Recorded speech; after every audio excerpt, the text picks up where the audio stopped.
Hi, இப்போ evening இது ரவா கேசரி பண்ண போகிறேன். ரவையை பொன்னிறமாக வறுத்து வச்சுருக்கேன். திராட்சை முந்திரி பருப்பும் வறுத்து வச்சாச்சு தனித்தனியாக. ஏலக்காய் நெய் எல்லாம் தண்ணி விட்டு எல்லாம் பண்ணலாம். 1 டம்ளர் ரவைக்கு 1.5 டம்ளர் சர்க்கரையும் அப்புறம் 3 டம்ளர் தண்ணியும் விட்டு பண்ணலாம்.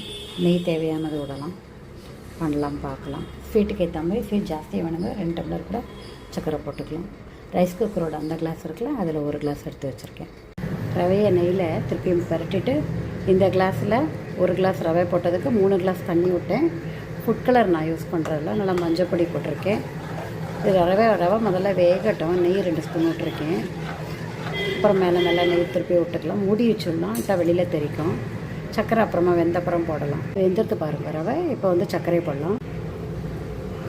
இந்த கிளாஸில் ரவை எடுத்துட்டேன். 1 கிளாஸுக்கு 1.5 கிளாஸ் சர்க்கரை போட்டிருக்கேன். 3 கிளாஸ் தண்ணி விட்டுருக்கேன். நெய் 4-5 ஸ்பூன் அகைன் போட்டிருக்கேன். மூடி வச்சுடலாம். அப்புறம் ஏலக்காய் தட்டி போட்டு முந்திரி பருப்பு திராட்சை போட்டால் ரவா கேசரி ரெடி ஆகிடும்.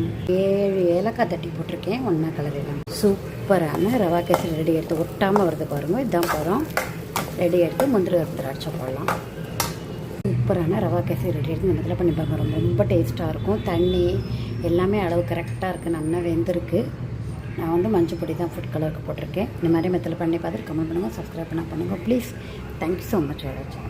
நம்ம முந்திரி பருப்பு திராட்சை ரவையெல்லாம் முன்னாடியே வறுத்து வச்சுட்டோன்னு வச்சுக்கோங்க. ஒரு 15 வெந்நீரும் கொதிக்க வச்சுட்டோன்னா 15 நிமிஷம் தான். ரவை 1 டம்ளர் பண்ணத்தான் ரொம்ப சீக்கிரம் ரெடி ஆகிடுது. 15லேருந்து 20 நிமிஷத்துக்குள்ளே ரெடி ஆகிடுது.